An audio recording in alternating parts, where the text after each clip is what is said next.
What's up, guys, and good morning. We're a little late today. We're going Saturday morning, but we're going to get you ready for your Sideline Squib Dynasty Football Talk DFS Sunday Main Slate edition. So we're back this morning. I'm going to give you some of my core plays for DraftKings. Week 1 was a success. Week 2, we missed value by a little bit and did not come out in the green. So let's try to rebound here and get us right back into let's get us back into the money. What do you think? So we'll go ahead and get us started here with our core plays. So let's do a little recap of last week. Oh, we got a little blank screen here, but let's go with, there we go, last week's core plays. So we started off at the quarterback position with Dwayne Haskins. He was in a great setup against Arizona, and Arizona just shut him down. His value was right around 17, 16 points. He only ended up with 12.72. Missed value there. As you can see, everybody just missed value, and then Chris Herndon was a big miss for us there. So Ronald Jones, another core play, needed 12 points, got 10.7. Keenan Allen needed 17 points, got 16.6. Chris Herndon did one catch for 5 yards. Really didn't help us out there. Kind of hurt all of our lineups, actually. So moving on from Chris Herndon, let's hope he can bounce back. I'm going to stay away from him from a little bit. He was in very good spots week 1 and week 2 and just didn't produce. And then you had Zeke, who just missed again, falling in the end zone, had good receptions. And if you are a Platinum member, you notice through our articles and through our private pages that we were all over Terry McLaurin to stack with Dwayne Haskins. Terry McLaurin sure got on fire. Dwayne Haskins didn't do the rest. So we are going to take a big fat loss for week 2, and we're going to move on. Move on to this week, which is going to be Cam Newton. Tough for me as a Raiders fan to say start Cam Newton, but Cam Newton is only $6,700 on DraftKings, and he's bunched in between quarterbacks like Kyler Murray, Matt Ryan, Deshaun Watson, who bring that name value. You know, everyone's still nervous and scared about the assets and the skill positions in New England, but Cam Newton's going, I mean, he's playing like he's a rookie in Carolina again. He's the number 2 quarterback so far through 2 weeks, and he's going up against Las Vegas, who has a very bad defense. They're 30th overall, 28th against the pass, and 26 against the run, and he can just stay hot and continue to climb. He's doing well. He's notched 2 rushing touchdowns in both weeks. We saw last week against Seattle that he can throw the ball almost 400 some yards. So very nice play here for Cam Newton. So let's see if his ownership stays down because of who's around him, and he's going to be a good one to keep an eye on that I'm definitely going to have in my core lineups. On to the running back. I think this may be the chalkiest play on the slate. It's going to be Austin Ekeler at $6,800 on DraftKings. He's facing that Carolina run defense, and any running back that faces Carolina is a must play. It was a must play last year. It's a must play this year. And until Carolina can get some guys up front and stop the run, it's going to be the chalkiest play every week in and week out.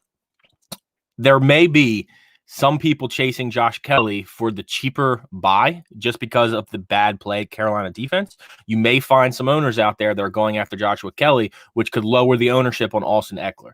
I still see him coming in around 75, 80% come tomorrow morning.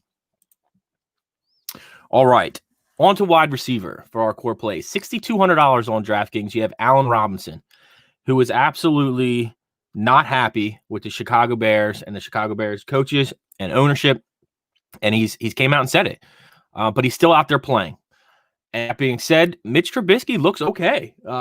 It's got to fall off soon, right? I mean, sorry, Chicago fans, but I'm just not a believer in Mitch Trubisky. But while he's hot, he's got to throw the ball somewhere, and Allen Robinson's the guy to catch the ball there, facing an Atlanta defense that has allowed 476 yards and 39 points a game so far this season. Through the first 2 weeks, Atlanta is allowing the 5th most fantasy points to wide receivers. And again, it's going to be another one where you might see low ownership with Allen Robinson just based off of his attitude, being that it's Mitch Trubisky. And I like the matchup here because they're going to have to keep up with that Atlanta offense that is just putting up points left and right. So I'm going to slide Allen Robinson into my core plays this week, and hopefully he can find himself in the end zone. All right, on to the tight end position. We got TJ Hockenson. $5,300 on DraftKings is a little pricey for a tight end, but I like his numbers and kind of where it plays out here. There's a few guys around him that I may sneak into some different GPPs, but as far as cash, I'm going to sneak TJ Hockenson in. He torched Arizona last year in his first ever game for 6 catches, 131 yards, and a touchdown. Kenny Golladay is still out. He is questionable for week 3, which, if he's out, that opens up what we've seen, more of the consistent 12 to 15 point range, and I'll take that out of TJ Hockenson. And then you have, if he does come back, you have a lot open up underneath. So I think this is a good spot, again, against Arizona, against those linebackers. Isaiah Simmons was supposed to be that guy to come in and be that middle linebacker safety type guy to help cover the tight ends, and he just hasn't caught up yet to the NFL play style. So I'm looking for TJ Hockenson to hit the end zone once, maybe even twice against Arizona this week. So I'm going to go with TJ Hockenson. And then the sideline squib stud of the week. I know Andrew loves this one. It's Miles Sanders for the Philadelphia Eagles. $6,400 on DraftKings. I don't understand the pricing on this one. The pricing on this one is, hold on, babe, is an absolute steal at this price.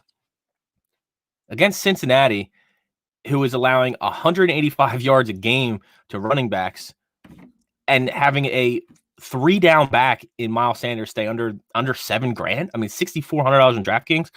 He may be he may be the chalkiest. He may be the chalkiest against on this slate. Him and Austin Ekeler, I think, are going to be very high owned. But he's healthy. He's seeing touches. He had 23 carries and another 4 targets out of the backfield. They need to take pressure off of Carson Wentz. And if they're going to do that, they need to lean on Miles Sanders. And I love the scenario. I love the situation here.